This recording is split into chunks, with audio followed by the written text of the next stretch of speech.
Hello everyone, before we get started, don't forget to subscribe. Click on that notification bell. Like, dislike, comment, share. Let us know what you're thinking. You could also follow us on Spotify, Apple Podcasts, and wherever you get your podcasts. Now, today, on the Angel of Words podcast, we have Michael Keith of the Grammy Award-winning R&B group 112 on deck on the Angel of Words podcast.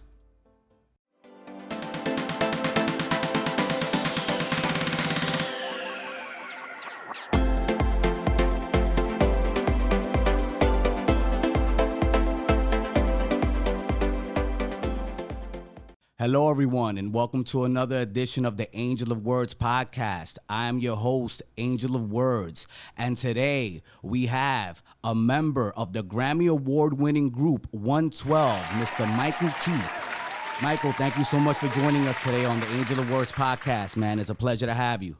Thank you. Peace and blessings to you, Angel, man. It was a pleasure on this end as well. Appreciate you, man. Now, 112's coming out with some new bangers, man. Everybody's excited. I'm one of those dudes that are anxiously waiting to see what's coming out from you guys. Could you discuss the new project coming out August 28th, correct? 112 Forever. That's right. August 28th. All right. This Friday, 112 Forever, Slim and Mike. It's the new EP. And what we wanted to do was make sure that we gave our fan base something that they are expecting of 112 and not give them some fluff or just give them a throwaway record.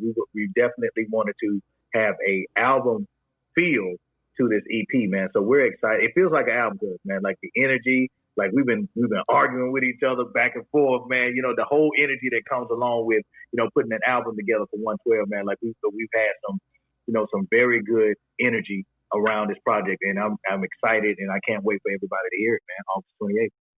Now, Michael, are there any features that we can be expecting on this album from, any artists from any of the genres?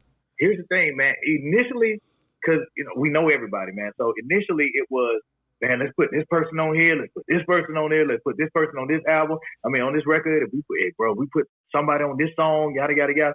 But then we actually sat back and said, man, this is going to be the first body of music that you've heard from 112 since the other two guys decided to leave, right?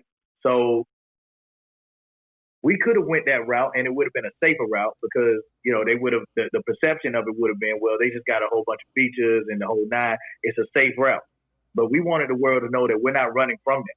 You know what I'm saying? We have nothing to hide. We have, nothing to fear. And we wanted to make sure that people understood that the 112 sound is still going to be upfront and upfront and personal, despite the fact that it's only two members now. So we wanted to make sure on this EP. So I'm answering your question in a roundabout way, but the overall answer is we didn't put anybody on this album purposely because we wanted to highlight the fact that Slim and I still can give you that 112 sound, despite the fact that it's only two members, man. So that was by design.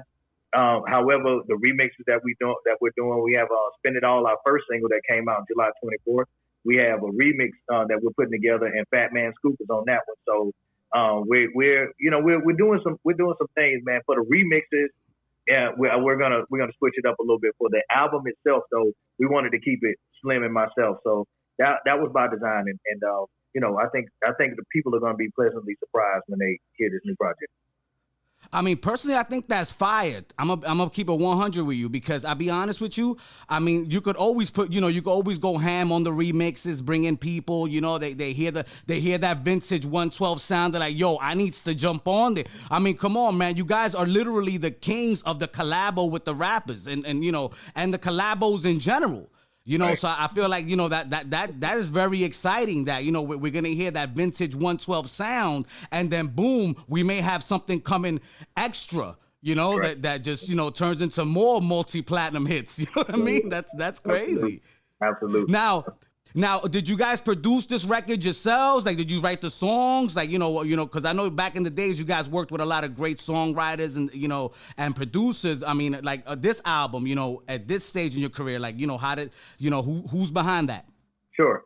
Well, we felt like on this project, we wanted to take a different approach to it. Like normally we are the songwriters, but then we also collaborate, with other great producers like Stevie J, Mario Winans, DJ Rogers, Sean Garrett, people of that ilk, man, like successful people. But we felt like we wanted to switch up the whole, just the whole program, bro.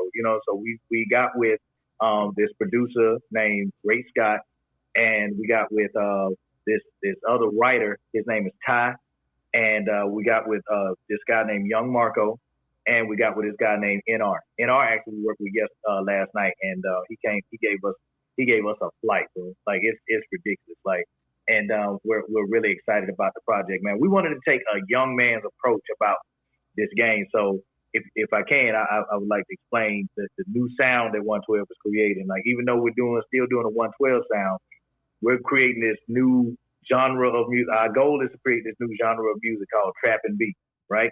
So trap and beat basically means you got the trap sound, the trap beats that are prevalent in today's music. However, you got the R&B aspect of it from Slim and myself from the late 90s, early 2000s. So you're going to get the same subject matter that we gave you back in the day. You're going to get the same vocals that we gave you back in the day. However, it's going to be an amalgamation of, the two sounds, the newer sound and the old R&B. So we got that trap and beat going on right now. Like you hear it first, man. We're coining the phrase on your show today, man. We're coining the phrase trap and beat. Yeah. I'm excited, man. You know what I mean? Because Atlanta does everything great. I know you from out there, man, and you guys are very creative. Angel, listen to me, bro. Like when you hear it again, I need you to be like, yo, whoa. If it didn't come from me, it didn't come from Slim. I need you to just, hey, yo, slow down, bro. I need you to give credit what credit is due and give it to 112 because they came up with that whole concept. Oh, I'm definitely gonna shut it down. I'm definitely gonna shut it down and pump their brakes, man. And we got it on wax too, so there ain't no lying about nothing over here on this side. Right, bro. So that's the approach that we took with this, man. So we got with some young, hungry writers that are up today, and they had to do their research. The boys, like, they'll pull us aside. Bro, I had to go back and listen to all y'all albums because we just didn't want to give you the regular sound that's going on right now, like, because y'all are 112, man. Like, y'all are legends in our minds, man. Like, we have to give y'all, something that is familiar with, with what the world knows of 112 and still be an updated version of it, man. So it was kind of challenging initially because it was trying to mesh those two sounds up, man. But the great thing about Slim and myself, like, we're musicians and the vocalists in the greatest sense of it, meaning that we're able to adapt. If you give us a trap song, we can sing to it. You know what I'm saying? Like how these young folks are singing, to it now. If you want us to go back and do 90s version or an early 2000 version of a song, we can go back and do it, man. We can adapt. It's basically the point that I'm making. So it was challenging at first, but once we got the hang of it, man, it was really, the crazy thing was the fact that it was so simple made it challenging for us. Because, we're used to being, a bad boy, man, 18 hours in the studio, folks, cracking that whip. You know what I'm saying? Like, hey, give me a hit, get daddy a hit. And now these kids are in the studio for like 4 hours max. We just been warmed up in 4 hours, bro. Like, in our minds, to come in like, yeah, man, bro, I'm getting tired, bro. Like, what do you mean? The sun is still out. What are we talking about? Like, we done? You know what I mean? Yeah. So once we got past that, I think it was easier, and it became more easier for us to, to create these records and stuff, man. But our team that we have right now is amazing, and I hope that we keep the team intact for us to put this album together, in the near future as well. So that's the ultimate goal. We have the EP now, just to show the world that we can still do it, but then we also are going. The plan is to get to put a album together as well for maybe the top of the year. Now, Mike, I mean, it's interesting that you brought that up because you have seen in the studio the way technology has changed over the course of the last 25 years, my brother. Like, isn't that like mind-boggling how, like you said, I'm 18 hours in the studio, you probably guys were even cutting tape back then, and now these cats is like, yo, we done. We already got 25 songs, you ready to go? Like, you know what I mean? That must be crazy. It's absolutely crazy, bro, because we actually came from an era of reels. You know what I mean? Yeah. So with the tape, we actually came from that era where dude literally, okay, you messed up, you had to unplug that, that plug-in, you had to unplug that, had to record it, and the engineer dude, he had to be quick on that draw, bro. You know what I'm saying? Then you had to plug that back in, go to the next one. And we try to explain it to the newer age, man, and they have absolutely no idea what we're talking about. They have no clue what we're talking about. What is that? You know what I'm saying? Like, I mean, the stuff that you see. No, bro. Like, it's a long story, man. Like, y'all don't want to hear it, man. But the point is, bro, we came from that era. So when Pro Tools came into the fold, and we were like, bro, what is this? You know, like, but there's something to be said about Pro Tools. If they can find a way to give you that authentic sound from reels and give you the same efficiency as a Pro Tools, and whatever system that is, or whatever program that is, or whatever, I think people will really appreciate what's going on. Because to me and Slim, the Pro Tools, it sounds too robotic, and it sounds too perfect, and it sounds too. Some of the greatest records that we have, man, got so many miscues and misquotes, and wrong words and things of this nature, and whereas with Pro Tools, it cleans all of that up for you, man. It makes everything in this nice, neat little box, and that's cool. Based off the sound that we're doing, man. But for the authenticity, sometimes, man, it just helps to have that organic sound, that authentic sound or whatever. So, if whomever, if and I hope that my words can inspire and influence, but whomever can come up with a program that has that authentic feel of a reel and the efficiency of a Pro Tools, I think they'll have something real special. I think everybody would like that. Honestly, Mike, I just feel like sometimes let the mistakes fly. That's the thing. Like, these engineers is on it, man. They clean everything up, man. Everything up. I mean, this podcast itself is pre-recorded. You know what I mean? I clean everything up because I know, there's some things that I would love to leave in, but that's just not the way people are doing things nowadays. You have to clean everything up. You know, then people listen to it like, yo, that wasn't clean. Like, we got to fix that, bro. Like, you bugging. Like, and I'm like, bro, no. Back in the days, it's like, yo, whatever. A mistake was cool. It's part of the personality of the project. You know what I'm saying? Absolutely, man. Absolutely, man. There's something to be said about authenticity, man. Like, because you'll never create that moment again. And if somebody was just erase it for, making it sound great, and for perfection's sake, then you lose some of the element of what makes a person or makes an artist special. Like, I've always had an issue, and I'm going off on a tangent for a minute, man. But I never understood how you can grade, like in high school, for example, how you can grade a child on art. You know what I'm saying? Like, how do you have an art class?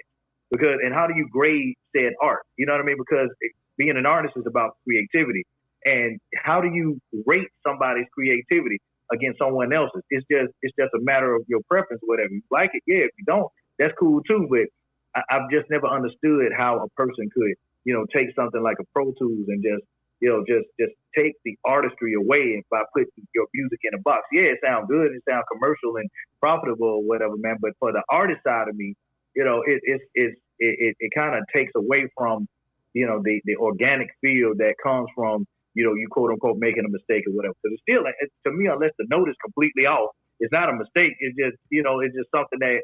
It's just something unique or whatever. So, I just have a problem when it comes to, people putting people in boxes, man. I don't think that we're meant to be in boxes. Oh, that's a fact. I agree with you 100%. And, talking about working with young guys, I mean, Mike, you guys came in the game at 16 years old, man, during the era of R&B and hip hop explosion. Some people, I mean, I call it like one of the back half golden ages, you know what I mean? Like, you had that 70s flair, you had the 80s, and then you had the 90s where we're just taking it to a whole nother level, and you work with some major artists, man. Could you describe coming in the game, man, as a kid, and a little bit of how 112 got together, you know what I'm saying, in the first place? Absolutely. So when we got together, man, we actually got together in like 91. The version of 112 that you see now actually came together around about 90, 91, 92. So we have been doing it for a while. And this is before there was a LaFace, before So Def, before Rowdy, all those majors that are in Atlanta. So we had no clue on how to get in the music industry. All we knew is, let's go to the underground in Atlanta and just sing. And hopefully somebody knows somebody who knows somebody who knows somebody, and they can get us in the music industry or whatever. So that was the only plan that we had at the time. And then once So Def came about, once Rowdy Records came about, once LaFace came about, then it just gave us more motivation to work harder, because we knew that eventually we was going to find somebody from that camp and they were going to hear us, and then they were going to be like, yo, Jermaine, yo, Babyface, yo, Dallas Austin, yo, it's some guys out there right now. These boys are unsigned. We can work with these dudes. So we had been winning a whole lot of talent shows in Atlanta, and we did this one talent show, and that's where we met our managers, and they were in the Dallas Austin camp. You know what I'm saying? So we just knew that we were going to get signed to Rowdy Records. You know what I mean? We knew we was going to be signed to Monica, Illegal, like with those acts as well. We was going to be on that label, but it didn't work out that way. Even though we were in the camp, even though we were in the studio every day with Dallas and his people, and he was giving us wisdom the whole nine. Puff came in and he swooped in and was like, "Yo, he want to sign y'all." Like if it was August, right, when we had this conversation, Dallas was talking about signing us in January of next year. Puff was talking about signing us right then and there. So at that point, you know what I mean? Even though our loyalty was towards Dallas, because we love Dallas, and he gave us this opportunity, and we felt comfortable with that. We had to step outside, and we had to step on faith, step out on faith, man, and just believe that Puff, was really about what he was saying, whatever, man. We didn't know the dude from a can of paint when we first met him. Yeah, you went with the slick talking New Yorker. You know what I'm saying? Yeah, we had no idea who this. We went with the slick talking New Yorker, man. He dangled the chain in our face, man, and we was gone, man. So, but honestly, here's a fun fact for you. Puff actually was like on the fence about signing us. It took 3 people to convince him to sign us. It was Kim Porter, Faith Evans, and Usher. Convinced him to sign 112 because he actually didn't know what to do with us. He's like, man, they sound good, but Bad Boy is about hip hop and dancing and all this other, you know what I mean? So he didn't really know how to cultivate R&B. So this was gonna be a new venture for him as well. And Faith was like, yo, if you are bugging if you don't sign these dudes. And Usher was like, yeah, you need to go ahead and sign them, Puff. You know that if they're available. And Kim Porter, she knew us from way like back in '91 as well, before she even met Puff. Like she knew us, so she was like, yeah, go ahead and sign the boy. You'll be doing yourself a favor. Go ahead and sign the boy. So that's actually how we actually got signed. It was Kim Porter, Faith Evans, and Usher that got us signed to Bad Boy finally. He was on. He liked us. He liked the sound, but he was still on the fence about signing us only because he didn't really know what to do with us or whatever. So once we got to New York, man, like it went from, it was like night and day, bro. You know what I mean? You had 4 country bumpkins from Georgia that didn't know nothing, had never been on the plane. And then we move up to basically my mother called it, Sodom and Gomorrah. So, and immediately we were grown men. You know what I'm saying? We had to figure out our schedules. We had a stipend that we had. You know what I mean? And we had to balance that every week, and we had to be on time in the studio. Myself and another dude in the group, we were still in high school, so we had to actually go to tutoring and things of this nature.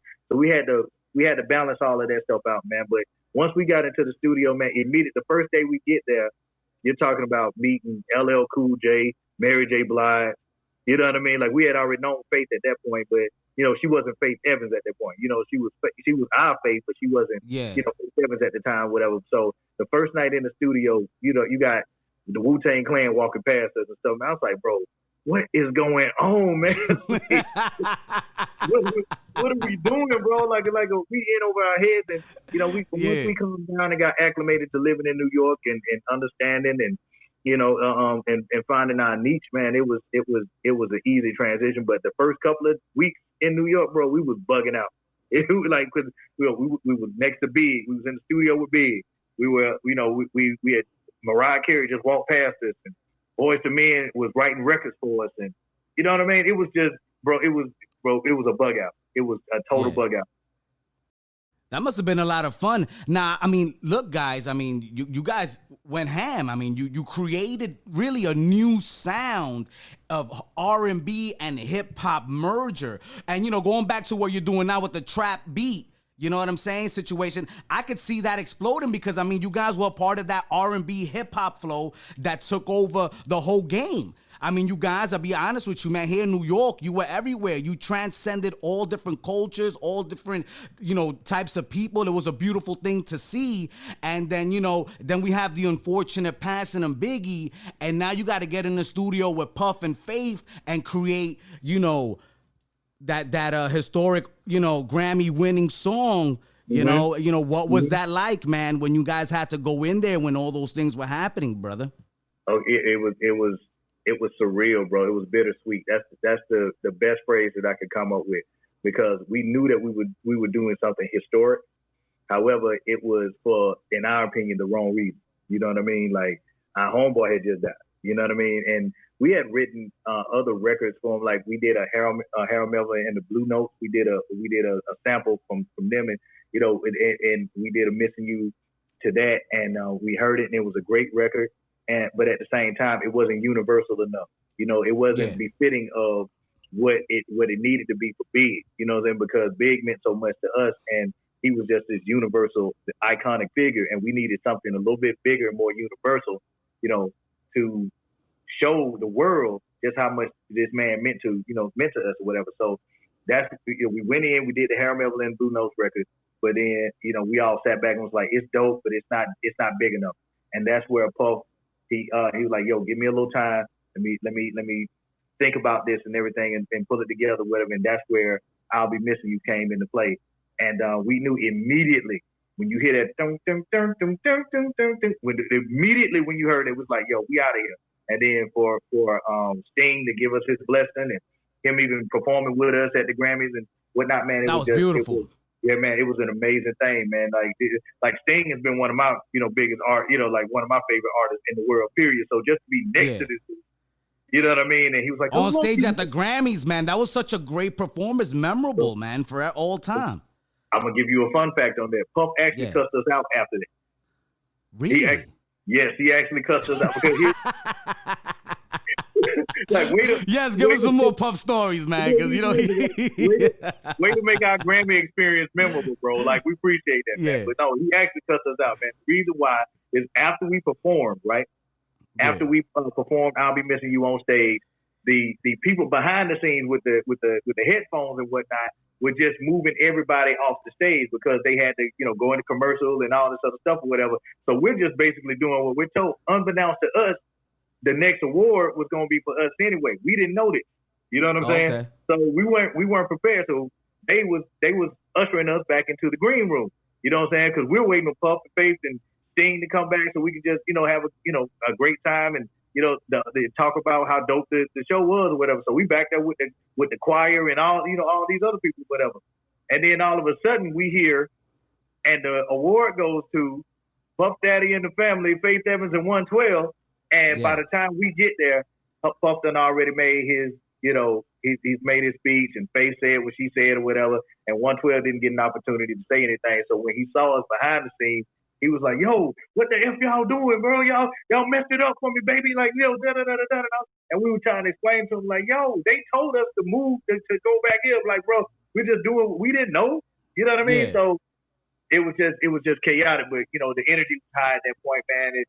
We just felt like that was, you know, it was cool to win a Grammy. It sunk in after the fact that we had just won a Grammy. You know what I mean? But at the time, you know, we were getting cussed out by Puff because we were doing basically what the people were telling us to do, how to move this way and all this other stuff. So, you know, it was just kind of, you know, again, another bittersweet moment, man. It was like, it was dope that we won a Grammy, but at the same time, it was like, man, that man didn't have to cuss us out. Yeah. Well, you know, Puff is a very animated New Yorker, you know what I'm saying? You know, at this point, bro, it didn't even hurt at that point, man. It didn't even hurt, bro. You know, that the skin was tough at that point, man. We were Teflon at that point, man. We had heard it all at that point, man. So it was cool, man. We just, you know, but we always have a laugh about it now. It's like, man, you remember that time Puff cussed us out, we won that award? And it was just really funny, man. So now we can laugh about it. But back, you know, at that point, because I was always the guy that he screamed at. Like, yeah, I was always the one. Well, you had the most thickest skin, probably. That's why, you know, he took it out on you more than likely. Listen, I was the shortest dude the whole nine, man, and he beamed right at me, bro. He was just like, I want to talk. I want to yell at you. I want to yell at you. I just sat there and took it, bro. I was like, you're right, bro. You're right, bro. We shouldn't have did that. We shouldn't have listened to these people with the headphones, man, and not went to the green room, bro. We sorry. We didn't know. You know what I mean? So I just had to sit there and take it, bro. But you know, like I said, we can have a laugh about it now, man. Back then, it was kind of messed up. But you know, at the end of the day, we was able to take home Grammys, man. So you know, I'll take getting cussed out every day if it means that. Oh, that's a fact. Now, Mike, is there any truth to the rumor? Because there was a big rumor in New York around that time, right? I remember it as a kid, that Biggie actually wanted 112 on more of his records. No, that's Is that actually true? true. That's actually Yeah. true. The reason why you hear 112 so much on that Life After Death record, you know, is because he was like such a fan of 112. And we used to do promo with him, you know, and of course, you know, he would headline the show or whatever, but, you know, he would advocate for us to go on before he went on. You know what I mean? And 12 wasn't the seasoned group that we ended up being at that point, man. We were still kind of green or whatever. So, you know, the fact that this man was like advocating for us to like be the group or the act right before he comes on, it was a really amazing how this man really loved the group, man. He advocated for us so much, man. And so he actually wanted us to be on as many records of his as he possibly could. So, yeah, man, we appreciate him for that, man. But that's the reason why. As a matter of fact, this is how Big operates, bro. Big would not write anything down. I know you've heard that before, how Big never wrote anything down. And that's true. I'm telling you for a fact that I actually witnessed it. So we was at Daddy's house, and we were getting ready to start our session, and I think it was like C's or one or Junior Mafia. They were like, yo, Big in the other room, man, he want to holler at y'all. So we went into the room and whatnot, and he was just sitting there, you know what I'm saying, the smoke from here up, you know what I'm saying? Like they were chiefing hard, bro. Like Jay-Z was in the corner, Charlie Baltimore was in the, like she was sitting next to Jay-Z, and Junior Mafia was running around, man, and they were just having a good time. We were smoking, drinking, laughing, talking, you know, doing what it, you know, just having a good time or whatever. And Big was just sitting there, not saying a word, not that, you know, of course he said what up and all that, but you know, as far as that goes, like, yo, y'all smoke? They was like, nah, we don't get out, whatever. Like, but he wanted us in the room with him and stuff, man. So, like I said, Junior Mafia's in there. Everybody's just having a good time, and Big's not saying anything, bro. So around about 4:30 in the morning, Big gets up and is like, yo, I'm ready. So, you know, the engineer was like, ready for what? You know, ready to leave? He was like, nah, I'm ready to record with him. So he went in, and he recorded I Got a Story to Tell. That doom, doom, doom, Oh, man, fire. Doom, doom, doom. Yeah. Oh, and then man, and then he said, my 112 CD blast, roll back, she came first. Right, I came. Yeah, that was because we was in the room with him. Oh, that's fire. And he did that ad-libbing. That was just like ad-libbing. What he did was, bro, he listened to everybody's story. Like he was listening, what he was doing in there, he was listening. And so he listened to everybody's story for hours. And he was coming up with this whole story in his head. You know what I'm saying? I don't know, you know, like I know you've heard the story about like who he was actually, you know, what NBA Knicks player he was actually, you know what I'm saying, smashing or whatever, the whole nine or whatever. But, you know, I can't confirm nor deny that. But I just know that, you know, he was putting a story together as we were in the room talking, laughing, having a good time and whatnot. And that's the reason why we were in so many room 112 where the players dwell, and you know 112 was shaking. It was like because we had just walked into the room and he was in the booth and he was like, "Shut 112, what's shaking?" And then he kept pushing. You know, saying like, "I'm gonna go to room 112 and da da da." You know, it was just he just wanted to make sure that he solidified, you know, that we were cool, like we was homeboys and we was family, man, and he wanted to coin that, you know, that phrase for us, man, and it happened, and we're very happy because of as a result of that. Do you miss him? Oh, absolutely, man. It's not one day I don't think about dude. Every March 9th, and look, I get a little emotional around not March 9th, bro. Like people can't even be around me when March 9th, bro, because I want to take a shot, you know what I'm saying, of whatever I got or whatever, man, and I'm just playing big all day. I'm just playing big all day, bro. Just getting on everybody's nerves with big with him. Because, you know, this dude, he meant so much to us, man. And it's just outside of the fact he was my homeboy. The man died when he was 24 years old. The black man died when he was 24 years old, man. That man had not lived yet. You know what I'm saying? And it's crazy because now, you know, I'm a lot older. I'm in my 40s now, bro. So I done lived, you know, as much as he's been gone. You know what I'm saying? So it's just humbling to know that, you know, your life can be taken just like that, man, and you leave such a legacy. You know what I mean? Like his kids, of course, they miss him like crazy, man. And, you know, we just all miss him, bro, because he was the persona of the, you know, the King of New York, the Black Frank White, and all that stuff, man. But he was a funny dude, man, and he was a caring dude. You know what I mean? And I don't think the world got an opportunity to see that aspect of him. Like you remember when he did Hypnotize and how everybody was so amazed that he was smiling. You know what I'm saying? But we saw dudes smile every day. Like, you know, every time that we saw him smiling because he was laughing about something. You know what I'm saying? So that wasn't really a surprise to us. You know what I'm saying? We knew that the dude was capable of, you know, being funny but the world and the perception was, you know, he was his kingpin. You know what I mean? And that, you know, he didn't know how to have a good time with him. And that was far from the truth, man. So I miss him. I miss Pop too though. So yeah. Well, I'll be honest with you guys, man. You guys changed the game so much, man. And those Vanson leathers, do you still own those Vanson leathers that took over New York? And if you didn't have one, you were not fly. You know what I mean? Do you miss wearing the baggy jeans, bro, with the Vanson leathers? Absolutely, bro. We actually gave the Vansons to it was a Hard Rock. It was a Hard Rock cafe. We donated the Vanson jackets to Hard Rock because they wanted to have this bad boy display, and we felt like, man, we're not wearing them. You know, all we got is, you know, they in our closets in our crib or whatever. Why not just give them, you know, donate them to Hard Rock, so, you know, it'll be in prosperity. So posterity rather. And so so we gave them to the Hard Rock. Oh, that's dope. That's dope, man. Now, I'll be honest with you, man. I really respect the fact because, you know, eventually you guys left Bad Boy, you know, but you did it as gentlemen. You know, could you go into that a little bit, man? And, you know, why you guys didn't seem like as salty as other people are when they go through those kind of hardships and breakups? Yeah, absolutely. Well, to give you some history, 112 was signed through Bad Boy, with Arista through Bad Boy. And through Bad Boy, we were signed through a production company. And the production company was taking 20% of everything that we were doing. The problem with, and that's not really a problem if your production company is going to provide you with music, provide you with writers, provide you with everything that you need in order to be, you know, to be successful. And the problem with that is that was not what was happening with said production company. So our whole thing was, we didn't necessarily want to leave Bad Boy, but we wanted to get out from under that production deal because, like, again, it was taking 20% of everything that we were doing, and we would not have had so much of an issue with that if the production company actually worked as a production company and did what they were supposed to do and not just take money for the hell of it. By the way, the production company was also the management team as well. So in addition to the 20% that dude was taking, he was also taking an additional 10% as a manager.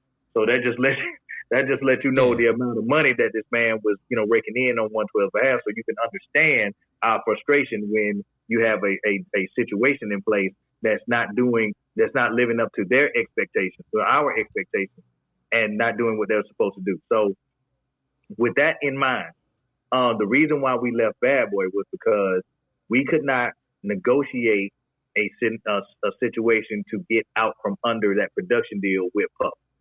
Everywhere else, they were saying, yeah, we're going to get you out. One of the main things that we're going to do for y'all is to get y'all out from under that production deal.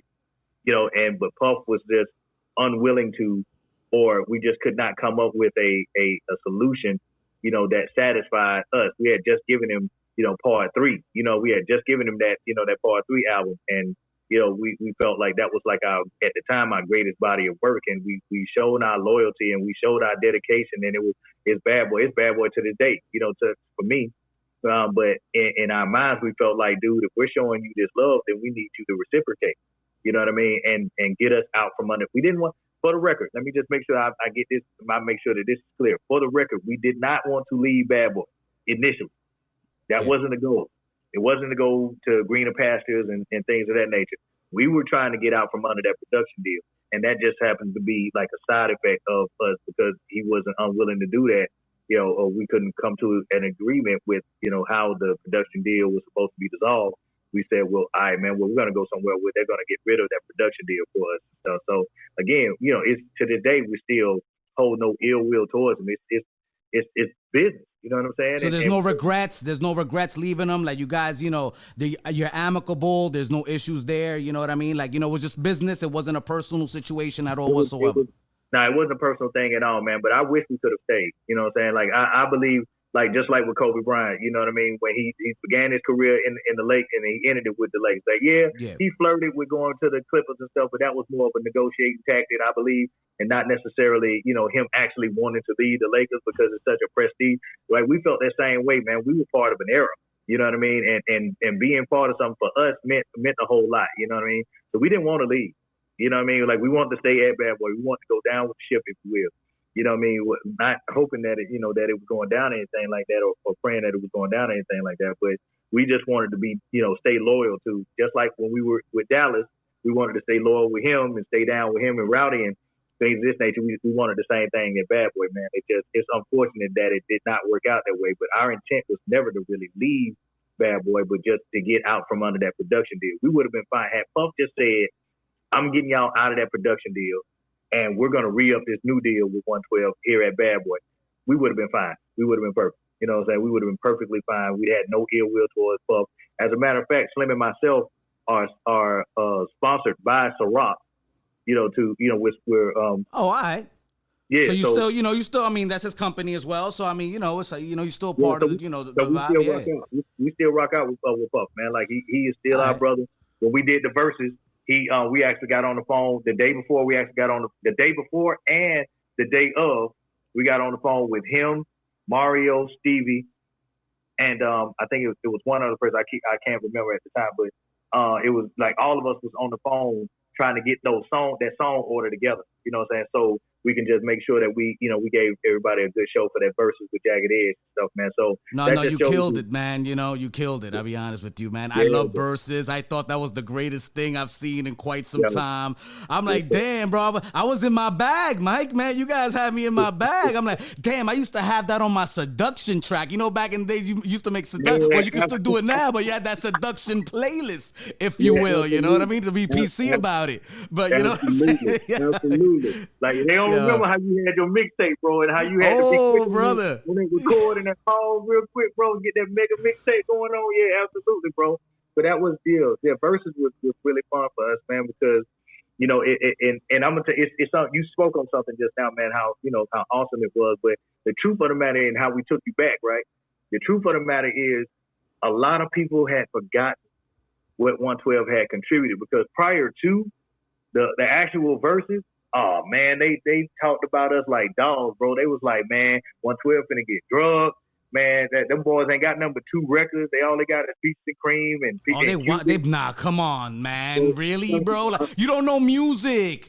Bro, I was I'm like, yo, bro, they're gonna take it to Jagged Edge. And, obviously I listen to both, groups. But I'm like, yo, bro, 112 got bangers, dogs. Like, you're crazy if you think that. The only thing that I can attribute to that is the fact that we've been in the game for so long that people actually forgotten the resume. You know what I'm saying? People just forgot how many records we had. So we were like, you know what? Me and Slim was like, yo, bro, we're going to remind these dudes. We're going to remind these dudes what time it was and just how relevant 112 is and was at that time, man. And just us being featured on so many projects and so many artists, man. Like, I think we had more features with rappers, like you said earlier, with rappers, especially from up top, than anybody else in the game at that point, man. So it was like, we knew what was going to happen, man. We were just over here like this. We were like the old school villains and stuff, bro. We were like, we can't wait. Y'all got songs that send chills to your spine, bro. It's over now. You crazy. You hear the opening bars of that song. You want to bro. I mean, come on. Let's be real about it. Like, cool. Rather than arguing with people, on social media, we like, you know what? We just going to wait till verses happen. And sure enough, bro, immediately they played their record. And look, it was a crazy thing. They took the bait too, because we were like, yo, we're going to let them go first. And then whatever they do, we just going to Bro, listen. We had a team. It may have looked like it was just being Slim in that studio and Jack was doing that thing, but we had like 9 people around us. Like they had the storyboard. Like we had this thing mapped out, bro. We had the DJ right next to us, dropping bombs, just dropping those 112 for life, boom, boom, bang, bang, baby. So we just had a team of people that was on the phone with verses. You know what I'm saying? At the same time, like live, while like real time, all this is going on. So we just make sure that we were giving the people what they wanted, man. And they took the bait, bro. We was like, man, we want y'all to go first, man. Y'all go ahead, man. Y'all go first. And they played their record, man. We was like, play us over now, bro. What is this number? And Oh man, come on, B. bro. That's shut down city. I'm sorry. I was telling my man, like, bro, once that drops, it's quiet. I'm sorry. Jagged Edge got bangers, man, but these dudes hit you with that R&B, hip hop. Like, it's just, the mixture is crazy, bro. Don't sleep on them boys from ATL, man. Yeah, exactly, bro. Like we knew like once we started playing all those hits, man, like those records that we did with Big, the records that we did with Allure, all cried out. And with Mace, the tracks y'all did with Mace were bangers. Come on, man. We did the records with I'm Mace. from Harlem originally, so, man, that was our shit. Yeah, you know what I'm saying? Yeah, come on, man. Yeah, absolutely, bro. Like, you know what I'm saying? But that was, man, we knew that once that dropped, bro, like once we started playing those records, I forgot they had that. I forgot. Yeah, now you done forgot. Now you forgot. Yeah. You know, we have been trying to tell y'all, man, that it ain't gonna be what y'all think it is, man. And so for Billboard and for Revolt and for Versus to say that 112 took that W, man, it was validation for us, and it felt real good to know because we had caught so much flack, bro. 2 weeks prior to Versus, man, it was like it's only two of them. You know, they ain't got nothing but 2 hits anyway, Peaches and Cream and Cupid and all this other stuff, man. It was really crazy, bro. So it just felt it was a redemption, if you will. It felt real good to know that Billboard said that y'all 112 won that. Versus said we won that. Revolt TV said we won that. And the overall consensus is, Jagged Edge, they did that thing too, but the 112 dudes got banged, like you said, like 112 had banged. Now, Mike, as kids from Atlanta, you know, you toured with Whitney Houston, Janet Jackson, worked with a lot of the greats, man. When you look back and these, you know, at these several years that have gone past, man, like, you know, how do you feel about yourself on 112 and the legacy that you've left behind, man? I feel, and it's crazy, man. And when I say this, you know, I hope I'm going to be able to articulate it clearly enough so your audience can understand what I mean by this. Despite all of our success and despite our extensive resume, 112, Slim and myself still feel as though we have been very much disrespected in the music game. And the reason why I say that is because we've won as many, and I'm just being, you know, real about it. We won as many white folk awards as we possibly can, but to not have a BET award, for us not to have a Soul Train award, for us not to have an NAACP Image award, you know, all of those things that really matter to us, what we grew up aspiring. Like when we was pretending as kids, we wasn't saying, you know, I want to get a Grammy. Like, of course you said you want to get a Grammy, but that wasn't the first thing that you said. The first thing you said was, I want to get a Soul Train award. I want to get a, you know, when BET came around, they started doing the work, man, I want to get that BET award. You know what I mean? So that was how we, you know, we always wanted that validation. We always wanted that acknowledgement from our people. And it just seems like, yes, Black America and Black music embraced us more than anybody else, but it just seemed as though they, like the industry and the world just took 112's music for granted because we were underneath that Bad Boy umbrella, that we were just automatically, oh man, y'all are part of Bad Boy. Y'all gonna go platinum anyway. As if we didn't put in the work, you know what I'm saying? Or if we didn't, you know, do everything that, you know, we were supposed to do. Like, it was just all Puff, and it was just, 112 was just sitting there, and y'all was just fortunate that Puff found y'all in the gutter or wherever y'all was, and he's the puppeteer, and y'all with the marionettes, and y'all are just, you know, listening to what this man saying, and y'all are, you know, very successful after that. And that your machines, they think like this easy, bro. Like, you ain't grinding in the studio. Like Ross says, you wasn't with me shooting in the gym. You know what I mean? Like, come on. Exactly. My point exactly, bro. So that's why, you know, to this day, we still feel somewhat disrespected as far as that goes, because we're not really acknowledged or thought of in the sense. We're always an afterthought. You know what I mean? It was like people, like, I've seen the little round table discussions where they have when they're talking about R&B music and this, that, and the third or whatever. And then somebody out of somewhere will mention, hey, man, don't forget 112. Oh, yeah, man. I don't know how we, man. Yeah, nah, so that's the mindset that's living. So to go back, rewind and go back to the new EP, that was one of the things that we wanted to make sure that these people remembered just how dope 112 is. You know what I'm saying? Despite everything that's going on, we're still giving you that same music. We're still giving you that same sound, man. And it motivates us. I'm not mad about it at all, man. It actually motivates. You know what I'm saying? Because that lets me know that we still got work to do. And I think little by little, we're chipping away at that perception that 112 was just waiting on Puff to make things happen and stuff, man, underneath that bad boy umbrella. And we're starting to show the world that we were instrumental, if not the most important reason why 112 was successful, man. So, but yeah, going back, looking at being on tour with Whitney Houston, how many people can say that? How many people can say that they toured with Janet Jackson?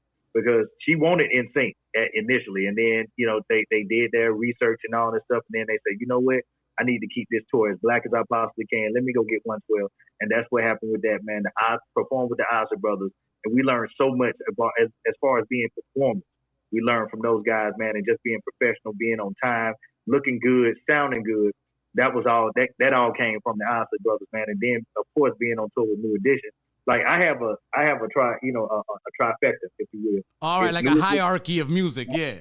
I have a hierarchy of music, man, that I subscribe to and I pray to. You know, that it's New Edition, Jodeci, Boys to Men. Those are those first tiers, and then after that it's 112 and Jagged Edge. You know what I mean? And then everybody else is like after that. We are this generation's Boys to Men and Jodeci. You know what I mean? So for us to be looked upon as anything other than that, to myself and Slim, it's like, it's a little disrespectful, man. Like, despite the fact that we contributed to music so much so, and because we're not out here, you know, being in trouble, you know, coked out of our minds and drinking heavily, or you don't hear us in the news doing all this negative stuff, we don't get the kind of publicity that someone like that does. And as a result, it kind of, you know, diminished what we have accomplished, which is the craziest thing on the planet to me, man. But, you know, we've been in this game 24 years, and there's a reason why. And, you know, you make a very valid point. You guys weren't that controversial. You weren't on page 6. You weren't on E. You know what I'm saying? You guys were holding it down and being professionals, man. And, you know, and that was a part of the bad boy lifestyle. You know what I'm saying? Go in there and put in that work, man. And I guess, you know, sometimes you get a little bit overlooked because, you know, all of a sudden they think it's easy. It's like LeBron. They think it's easy, but they don't see LeBron putting in that work, what he's doing behind the scenes to make sure that everything is seamless, you know? Absolutely. Great point. Great valid point. Now, Mike, we've reached the point in the show where I have a segment called 5 Words with Angel. I'm going to say 5 words, my brother, or phrases. You're going to give me the first word that comes to your head, man. Nothing crazy, you know, light. Sounds good. Right. Do it. The first word is peaches and cream. Life-changing. I know that's 2 words, but it's life-changing. Nice. That's cool. Second word, the music industry. Ooh. I would say tricky. To say the least. All right, man. Out there, third phrase, word is going to be your favorite 112 track. Cupid. Oh, okay. Fourth word, the Notorious, B.I.G. I know there's 2 words. The greatest. All right, bet. And the last and final word on 5 Words with Angel is Atlanta. Mecca. Bet. Now, Mike, please let us know where we can find what's happening with the album, when's it coming out, when if there's gonna be performances, anything online. Just put us on to everything social media, any live events that you may or may, that you're planning on doing in the future, so the fans out there can know where the new 112 bangers are gonna be at and where to find them. Absolutely. Again, first of all, let me say lastly, let me say again, man, thank you so very much for having me on your show and being a part of, because I really needed this today, man. And for the audience that wants to know anything about 112, you can follow us on the official 112 on Instagram. And you can also follow us to get the videos and any behind the scenes, any BTS, any documentation, any documentaries, any webisodes, anything like that. You can follow us on 112 Rebirth TV on YouTube. Like and subscribe to that. It definitely helps us out. Another stream of income, you know what I mean, that we need to take advantage of as a people, we need to take advantage of. So 112 Rebirth TV on YouTube. You can follow me on Michael Keith of 112 on Instagram. You can follow Slim at official Slim _ on Instagram. The new EP is dropping this Friday, August 28th. And the new single For Us, which is our contribution to the Black Lives Matter movement, that came out on the 21st to rave reviews. And we're just really excited about that. You can see the video again on 112 Rebirth TV. As far as any shows, that's on YouTube. Is that a YouTube channel? Yeah, that's on the 112 Rebirth TV is on YouTube. You can see the videos on 112 Rebirth TV. Both videos, as a matter of fact, the first video, Spend It All, and the second video, For Us, is there as well.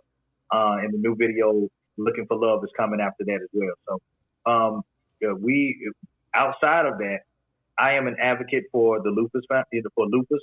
So what I am doing, my goal is to find a cure. I actually have an aunt that passed away from lupus, so I want to make sure everybody listens to this. This is an important topic. I appreciate you, acknowledging that as well. I appreciate that because my mother suffers from lupus, and she told us about 14, 15 years ago. And from that point on, my goal in life, through whatever avenues I can, raise as much awareness about this autoimmune disease that affects the major organs in your body, so we can find a cure. That's one of the goals. The more philanthropic side is what's happening for us on the 2021. Once we're able to get up and running again, man, so I can get my 501c and really just get this foundation off the ground, man, so I can raise as much money as I possibly can, man, so I can find a cure for my mother and for everybody else that's afflicted with this, with this deadly disease, man, this incurable disease at this point, man. I feel like if we put enough pressure behind it, we will find a cure to it, man. So that's what I'm advocating for as well, man. So as far as 112 and shows, we have a couple of situations going on with virtual performances and drive-throughs, and when we perform at a drive, people come up and do the drive-throughs. Also a virtual. We have a concert in that's going to be shot for a show in Detroit, and that's going to be us and Keith Sweat. That's going to happen in September. So I can reach out to you again and give you that information. I'm not really sure as far as the date is, if the date is locked in, but I know that was the last conversation that we had. We had some investors that wanted to do something virtual. So yeah, we're working. We're definitely working on that because it seems to be that's in addition to, of course, you want to do the real deal Holyfield concert, but if we can do some of that virtual as well, and capitalize on that as well, that's what we're gonna do. So yeah, man, we also have some merch that we're selling as well. We finally, like, the people have been asking, like, do y'all have, because they saw us with the 112 mask, and they saw us with the neck gaiters and the tees and whatnot. Like, man, can y'all please make some merch so we can buy it? So we finally got together, and Slim and I have created 112forever.com, and you can find that's our official page, and you can find merch on there. We have the neck gaiters, we have a mask with the filter, we have the t-shirts, and we also have the little cute lady footies, with the 112. Oh, I bet. Cool. It's dope, bro. So yeah, that's 112forever.com. So I know I said a lot, so we'll recap. No. People need to know, man, especially the lupus situation. I'll be honest with you, that is something that has really affected my family hardcore. It took my mother's best friend away at an early age of 52 years old. And, it's something that I really want people to know about. I'm really glad that, you're using, your platform to try to bring light to this really horrible disease that takes people slowly. And it's very, it's very hard to deal with, man, to be honest with you. Absolutely, man. And I commend everybody. And they're called loopies. Everybody that is a lupus survivor. They call themselves loopies, and the thing is, they don't want any sympathy from nobody. They don't want your sympathy, whatever. They want a cure, and they want people to treat them as if you did if you didn't know that they had lupus. And that's one of the things that my mother and she advocates for. Like, please, just I'm still your mother. I'm still I'll still go across your head if you cut up. And so I just need for the world to understand just how much this woman means to me and how much it means to me that we find a cure for her and someone, like, unfortunately, we couldn't get to, your aunt, in time, man. But, honestly, that's the goal, man. They're like, we want to get rid of this. We want to rid the world of lupus. We want to rid the world of any disease whatsoever. But this is near and dear to my heart, man, because it is debilitating. And for my mother to have to take 60 pills a day, bro, it's like, it's just unreal, man. And that's the sad part right there, man. Yeah, that's the sad part, you know. That's the sad part. And then for her to be on the front line with this COVID that's going on right now too, 'cause she's a registered nurse. So, you know, so she's doing that as well, man. So she's risking her life. She's risking her life every day, man. Man, she's a true hero, man, because you know, she's like, you know, she already has underlying conditions that are serious, the most serious underlying condition you can have, and she's still out there making sure that people are staying safe from COVID. And I just want to tell everybody, man, wear your mask, man. There's people out there that, you know, just do what it takes to just, you know, to put this behind us, man. You know what I'm saying? Angel, I'm gonna get real personal for a second, bro. Like, I actually tested positive for COVID, so I actually got over it about a week ago. You know what I'm saying? So I was down for about 3.5 weeks while we were promoting this project, and thank God, you know, Slim was so professional that he was able to still do those interviews, still do the Zoom calls, and, you know, and still do the performances, well, not performances, the appearances that we needed him to do, you know, while I was sick, man, because I was gone, bro. Like, I had every symptom on earth that is related to COVID. I had it. And it took me about 3.5, maybe almost 4 weeks, almost a month for me to, you know, to get over it, man. But I got a clean bill of health now, and I'm able to, you know, to get back on it and stuff, man, and complete this EP, man. But I was down, bro. Tested positive, got to, you know, that it. After we had done those 3 days we had shot 3 videos in 3 days, and I think, but with that, you know, me not being as young as I was, and just being tired and not eating, and, you know, just because we're trying to get these videos done in a record amount of time. By that third day, we did it Monday, Tuesday, and Wednesday. By that Thursday, I was sick as a dog, bro.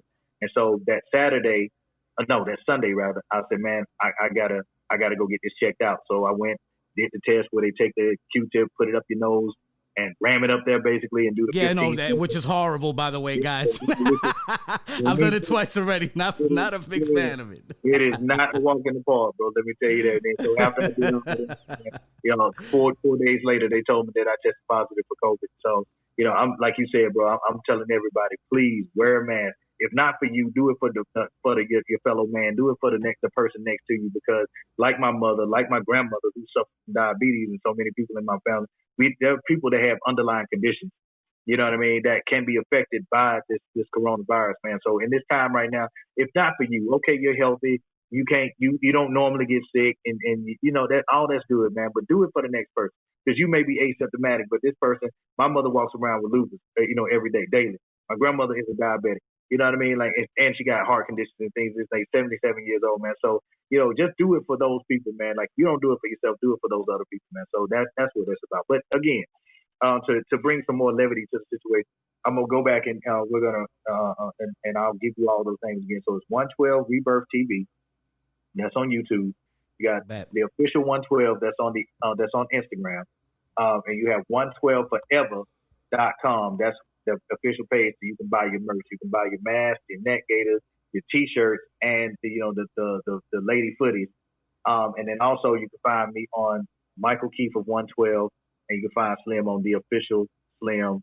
No, not the official Slim _ on Instagram as well.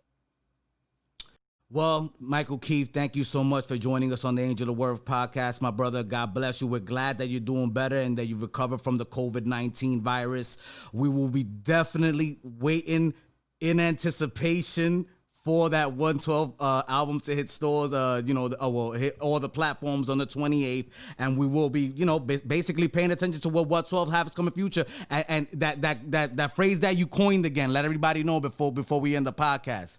Before we get out of here, man, I want y'all to know that when y'all start hearing trap and beat, know that it came from 112. All right, this new sound that's coming with the trap beats, with his R&B singing over it, it came from 112. Slim and Mike, 112 forever. New album coming out August 28th. Thank y'all, man. We out. We love y'all. All right, bro. Peace out. Thank you, brother. Peace. Thank you, my brother. Hey everyone, I hope you enjoyed my interview today with Michael Keith of the Grammy Award-winning R&B group 112. If you want to continue following and viewing the Angel of Words podcast, you already know, click that notification bell on YouTube. You could also find us on Spotify, Apple Podcasts, and wherever you get your podcasts. And if you want to know what I'm up to on my social media, don't be afraid. Follow me at Angel of Words ENT. Thank you for tuning in, everyone. Talk to you later.